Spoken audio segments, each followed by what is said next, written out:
மாண்புமிகு பேரவைத் தலைவர் அவர்களே, பூந்தமல்லி நகரத்தில் அசைவ பிரியர்கள் அதிகமாக வாழுகிற நகராட்சி. அந்த நகராட்சியில் ஒரு புறம்போக்கு இடத்தில் தொடர்ந்து காலங்காலமாக மீன் விற்றுக் கொண்டிருந்தார்கள். அந்த பகுதியில் இப்போது மெட்ரோ ட்ரெயின் அந்த இடத்தை ஆக்கிரமிப்பித்து ரயில்வே ஸ்டேஷன் அமைத்திருக்கிறார்கள். அதனால மீன் விற்பதற்கு இடமில்லாமல் அந்த மீன் விற்பனையாளர்கள் தவிக்கிறார்கள். அதே போல கறிக்கடையும் சாலை ஓரங்களை விற்று அந்த கறி அசுத்தமாக ஆகிறது. எனவே நம்முடைய நகராட்சி துறையினுடைய அமைச்சர் அந்த இடத்துக்கு மீன் மார்க்கெட்டும் ஒரு கறி விற்பதற்கான ஒரு மார்க்கெட்டும் அமைத்து தருவாரா என்பதை தங்கள் வாயிலாக கேட்டு அமர்கிறேன். மாண்புமிகு அமைச்சர் மாண்புமிகு பேரவைத் தலைவர்களே, நகராட்சி பகுதிகள் மிகவும் சுகாதாரமாக இருக்க வேண்டும் என்பதிலே அரசு நிறைய முயற்சிகள் எடுத்திருக்கிறது.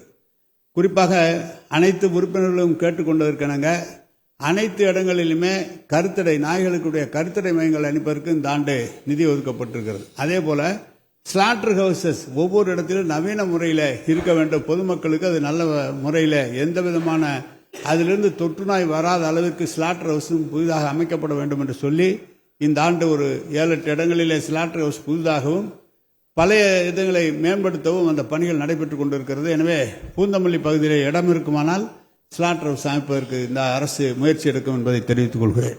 மாண்புமிகு உறுப்பினர் சக்கரபாணி.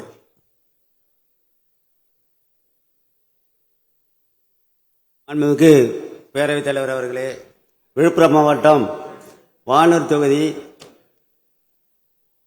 கோட்டக்குப்பம் நகராட்சி பேருந்து வளாகத்தில் பல ஆண்டுகளுக்கு முன்பு கட்டப்பட்ட 13 வணிக வளாக கடைகள் பழுது அடைந்து இடிந்து மூடி கிடக்கின்றன. அவற்றை அகற்றிவிட்டு புதிதாக கட்டிடம் கட்டித்தர அரசு முன்வருமா என மாண்புமிகு பேரவைத் தலைவர் வாயிலாக மாண்புமிகு அமைச்சர் அவர்களை கேட்டுக்கொள்கிறேன். மாண்புமிகு அமைச்சர் அவர்கள்.